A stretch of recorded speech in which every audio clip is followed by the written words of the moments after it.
Hey everyone, ready to sleep better? We're going deep on mattress shopping today. That's right. Getting to the bottom of what makes a good mattress and how to find it. We've been digging through some online chatter, like forums, people talking about their experiences. Lots of advice out there, good and bad. Oh yeah, and we found a subreddit about buying things that last a lifetime. Those buy it for life folks are serious about their purchases. And we've got some expert articles too for the real nitty-gritty. So let's help you find that perfect sleep setup once and for all. That sounds like a plan. First stop is the Mattress Underground forum. These people are passionate about sleep. They really are. What I notice is how much they emphasize actually trying out the mattress. That makes sense, right? Not just a quick sip, but like really lying down. Yeah. Exactly. They talk about different sleep positions, how your bed base can affect the feel. It's a whole experience. Like buying a car, you got to test drive it first. Exactly. And, it's easy to get swayed by marketing. But remember Seattle Tony in that video link? Oh yeah, what happened there? Turns out it was removed for violating forum rules about self-promotion. So maybe not all information is created equal. Right, it makes you think about hidden agendas and stuff. Okay, so be careful out there, folks. Now I'm curious what the buy it for life people had to say about mattresses. Well, one user, the human ravioli, had a pretty cynical take. Oh no, what did they say? Basically, mattress salespeople are worse than car salespeople. Ouch, I've kind of felt that pressure before, but can a mattress really last a lifetime? That's the dream, right? Unfortunately, the general consensus is no, most mattresses, 5 to 8 years maybe. Okay, some even less. Yeah, some people start feeling discomfort after just a couple years. Wow, so much for forever mattress. But I did see a lot of people mentioning latex mattresses. Yeah, the latex came up a lot as a potential winner, but with a caveat, it's not for everyone. Different strokes for different folks, I guess. Exactly. Some love the feel, some don't. I get this. What? Redditor actually built their own mattress. Wait, DIY mattress now? That's impressive. Tell me more. Pocketed coils, layers of latex memory foam toppers. They said it was the best sleep ever. Wow, so maybe there's more options than we think beyond the typical mattress store. Absolutely. And speaking of options, we should probably talk about the main types of mattresses. Yeah, let's get into the nitty-gritty. So we've got some good info from Jonathan Stevens. They break down the 5 basic types: innerspring, foam, hybrid, air, and water. Okay, so innerspring, that's the classic one, right? Yep. Coils and padding, good old-fashioned mattress. But don't those tend to get noisy and sag over time? That's one of the downsides. Yeah, they're not always the quietest or the most durable. Okay, what about foam mattresses? That's where memory foam comes in. Right, exactly. Foam mattresses are known for good support and pressure relief. Lots of different types, though. So what's the catch with foam? Well, one thing to watch out for is heat trapping, especially with memory foam. Ah, that makes sense. So if you sleep hot, maybe not the best choice? Right, you might want to look for something more breathable. Got it. So then we have hybrid mattresses. Those are the ones with both coils and foam. You got it a bit of the best of both worlds, often a good all-rounder. So kind of a compromise solution. Yeah, you could say that, but here's a key point that Jonathan Stevens makes. Mattress shopping is personal. Ah, so what works for one person might be a nightmare for another. Exactly. It's all about finding your perfect match, not just following trends. Makes sense. So how do we figure out what's right for us? Well, Jonathan Stevens outlines some important factors to consider, and first up is your sleep position. Right side sleeper, back sleeper, stomach sleeper, it all makes a difference. Huge difference. Side sleepers generally need a softer mattress to cushion those pressure points. Makes sense, you don't want your hip digging into the mattress all night. Exactly. And then stomach sleepers usually prefer a firmer surface to keep their spine aligned. Okay, and back sleepers. They often land somewhere in between, not too firm, not too soft. So it's like Goldilocks and the 3 mattresses, got to find that just right feel. Exactly. And another big factor is your body type. Right? Heavier people probably need more support. Yeah, you don't want to sink too far into the mattress. And then lighter individuals might find a firm mattress uncomfortably hard. Okay, so it's all about finding that sweet spot. Exactly. The perfect balance of comfort and support for your unique body. This is making a lot of sense. I'm already starting to rethink my whole mattress situation. That's great to hear. We're making progress. But there's more to consider, and we're just getting started. Okay, so much to think about. Sleep positions, body types. Wow. It's more than just picking a comfy mattress, isn't it? Right. And something else that came up in the Mattress Underground forum that we haven't talked about yet. What's that? Bed bases. Oh, yeah, they mentioned those, but isn't a base just a base? That's what a lot of people think. But it can make a bigger difference than you might realize. Really? How so? Well, think of it this way. You can have the best mattress in the world, top of the line, But if you put it on a bad base, Okay, I'm listening. it's like having a fancy sports car with terrible tires. Ooh, that's a good analogy. I get it. The base is the foundation. It supports the mattress and can actually affect how it feels and performs. So you're saying the wrong base could make even a good mattress feel bad? Absolutely. You can impact things like motion isolation, how much you feel your partner moving around. Yeah, that's a big one for me. My partner tosses and turns all night. And airflow, too. The wrong base can trap heat and make the mattress sleep hotter. Oh, I didn't think about that. Yeah.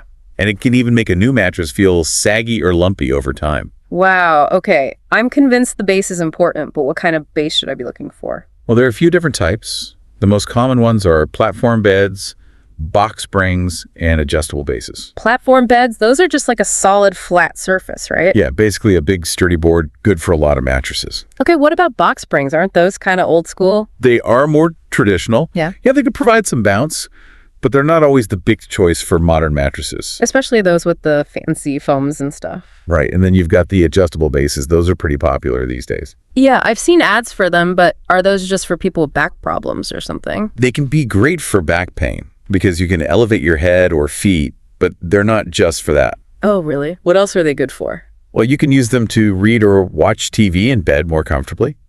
So you mean I could ditch the mountain of pillows I usually use? Exactly. Plus, they often have cool features like massage settings and even zero gravity positions. Zero gravity. What does that even mean? Does the bed float? No, it just means your legs are elevated slightly above your heart. It's supposed to be super relaxing. Like floating in space, I guess? Kind of.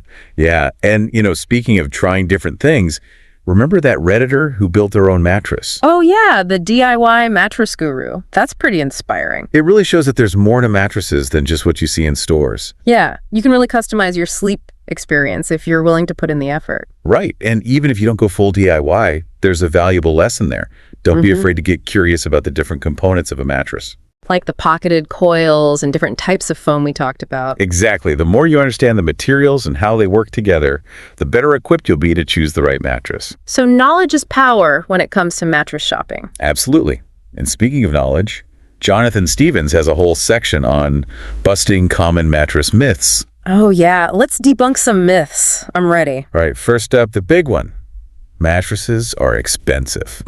Well, they can be, but do they have to be? Not necessarily. Right. Jonathan Stevens argues that comfort should be your top priority, not the price tag. So you don't have to break the bank to get a good night's sleep. Exactly. There are plenty of affordable options out there that can provide excellent comfort and support. That's good to know. What's another common myth? That more coils means a better mattress. Oh, yeah. I've had that one before. More coils, more support, right? It seems logical, but as we talked about earlier, it's not just about the quantity of coils, but the quality and how they interact with the other layers. Right. It's about the whole package and not just one component. Exactly. And here's another one. A firmer mattress is always better for back pain. Oh, I've heard that so many times, but is it true? Not always. Jonathan Stevens explains that a mattress that's too firm can actually worsen back pain. So it's not a one-size-fits-all solution? Nope. It's about finding the right balance of support for your unique body and sleep position. Okay, that makes sense. What else? Well, this one might seem obvious, but some people still believe that sleep position doesn't matter. Wait, seriously, they think any mattress will do regardless of how you sleep. Yeah, it's a misconception. Your sleep position is crucial when choosing a mattress. I mean, it makes a huge difference for me. I can definitely feel it. Exactly. And we talked about how side sleepers need more cushioning, stomach sleepers prefer firmer surfaces, and back sleepers are somewhere in between. So ignoring your sleep position is a recipe for discomfort. Pretty much your sleep position should be your guiding star when you're mattress shopping. Okay, I think I'm getting the hang of this mattress thing. We've covered so much, from different types to debunking myths, and now even the importance of the base. You're doing great. And you know what? Now that we've talked about what to look for in a mattress, Yeah. I think it's time to get practical and talk about the actual shopping experience. Ooh, yes. Like how to navigate those mattress stores and make sure you're getting a good deal. Exactly, because knowing what you want is one thing, Right. but actually going out there and finding it, that's a whole other challenge. Challenge accepted. I'm ready to put all this knowledge to the test. Okay, I'm feeling pretty confident about my mattress knowledge now. That's great. But I gotta admit, those mattress stores can be a little intimidating. Yeah, they can be overwhelming with all the options and salespeople. Any tips for handling that whole experience? Well, first of all, remember, you've done your research. You're not going in blind. Right. Knowledge is power. Exactly. And before you even set foot in a store, I'd recommend doing some online browsing. Oh, yeah, like checking out different brands and models. Yeah, and reading reviews from other customers, get a sense of what appeals to you. So basically, do my homework before I even leave the house. Exactly. The more you know going in, the less likely you are to be swayed by a smooth-talking salesperson. Okay, that makes sense. I don't want to be caught off guard. Right. And then when you're ready to hit the stores, remember what Jonathan Stevens said about testing out mattresses. Oh, yeah. Spend at least 10 to 15 minutes on each one. No quick lie-downs. Exactly. And don't just lie there stiff as a board. Either roll around, get comfortable, simulate your actual sleeping positions. Got it. So more like a sleep simulation than a quick test? Precisely. You want to really experience how the mattress responds to your body. Makes sense. And what about talking to the salespeople? Any tips for that? Don't be afraid to ask questions. A good salesperson should be a resource for you. Okay, so I shouldn't feel like I'm interrogating them or something. No, think of it as a collaboration. You're both trying to find the right mattress for you. Okay, that's a good way to look at it, and I don't have to buy anything right then and there, right? Of course not. Take your time. Compare different models, and if you need to sleep on it, literally before making a decision. That's good to know. I don't want to feel pressured. And speaking of protecting your investment, don't forget about warranties. Oh yeah, Jonathan Stevens really stressed that. A good warranty should cover things like sagging, structural damage, defects, and materials. So it's basically peace of mind in case something goes wrong. Exactly. And another thing to think about is delivery. Oh yeah, I've heard horror stories about people trying to get those giant mattresses up narrow staircases. Right, so before you buy, consider the size and weight of the mattress and whether you'll need help getting it into your home. Okay, good point. I don't want a mattress stuck in my doorway. And some companies offer white glove delivery service.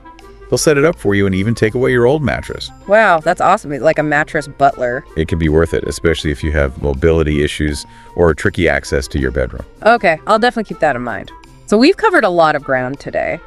I feel like I'm ready to tackle this mattress shopping thing head on. Me too. You've got all the tools and knowledge you need to find the perfect mattress. Sweet dreams, everyone.